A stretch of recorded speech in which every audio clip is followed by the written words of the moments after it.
In this week's image breakdown, we're going to look at a fashion stroke beauty shot that I shot live in front of an audience at Shoot London.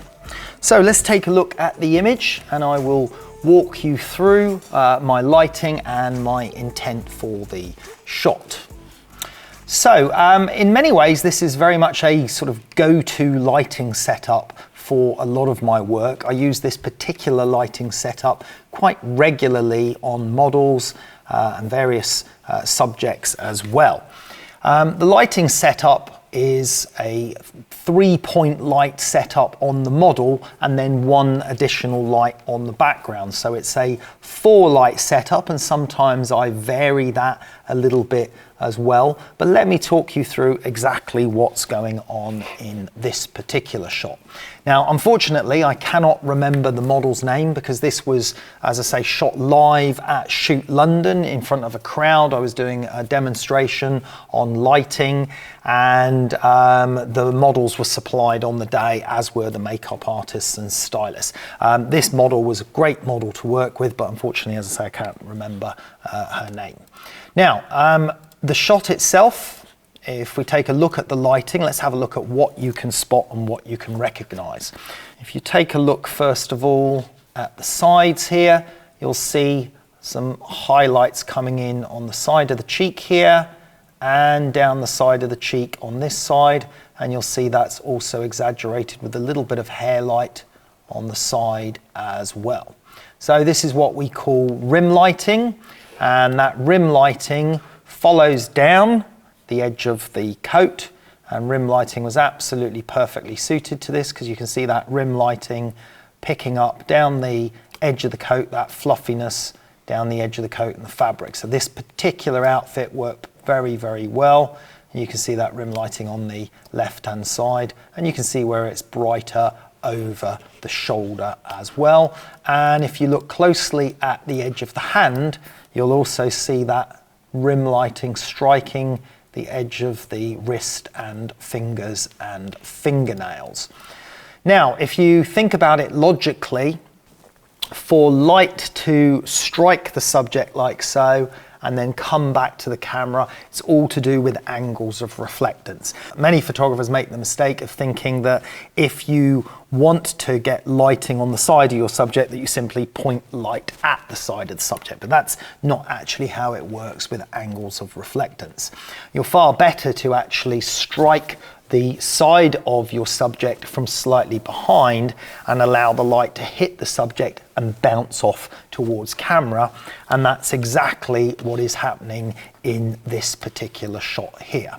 So what we have going on here is the lights behind the model at a 45-degree angle, 2 lights, 1 either side, and they're utilizing a 30 by 120 softbox, or a strip box, which is 30 centimeters wide by 1.20 meters high, set in a vertical position so that light goes all the way down the model's body and head, and then it's angled in, as I say, from behind either side of the model.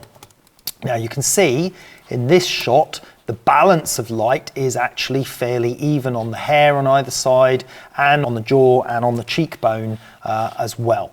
And that is because they were set at a relatively even power. You may have noticed that the left-hand side of the jacket looks lighter on this side than it does on that side, and that's because in post-production I've lifted it a little bit on the left and darkened it a little on the right, just to create a little bit more form and shape in the shot. For the background, there is another light, and that is a glow on the background, and that glow is just a directed light, such as a honeycomb grid. I think it was a loose or medium honeycomb grid directed at the plain paper background. In this instance, it was just a new roll of Colorama. I think it was granite color, which is a dark, mid to dark gray color, rolled down, dropped down behind the model, and then that single ball of light created by using a standard reflector with a medium to loose honeycomb grid. Now, because of the model's outfit in this particular case, you can see that I had plenty of option and room to hide that lamp behind the model. Now, in this case, I actually decided to offset the light slightly to the left, again, just to bring more light onto that left-hand side, just for the shaping of the shot. Often in a lot of my other images, and other ones we'll be looking at in further future breakdowns, we'll see that sometimes it's more centralized. So that's 3 of the lights taken care of in this shot, but what about the 4th? Well, the 4th is the main light from the front, and you can see that clearly reflecting in the model's eyes there. So you can see that that light was almost directly in front of the model, up high, pointing down at her at a 45-degree angle. And that's the standard sort of clamshell position that many photographers use, large softboxes or octaboxes, but it's a position I use for beauty dishes mostly, but in this shot I use the Para 133 modifier, which gives an even better sculpting than a beauty dish. And if we look at the resulting lighting from that modifier, you can see those lovely contours in the cheekbones under here, and that lovely shading and shadow falling under the chin, and the lovely texture that it provides across the garment that she's wearing. Now, just to ensure there was a little bit of fill light, I would have quite likely, and I can't remember for sure, and you can't see the reflections in the eyes, but I would have quite likely had a tri-reflector down low, but obviously because I'm going right down to the model's waist level in this shot, that tri-reflector would have been below the waist level. I normally use a silver tri-reflector at the base just to throw a little bit of fill light into the shot, and it's more than likely I would have had it there as well.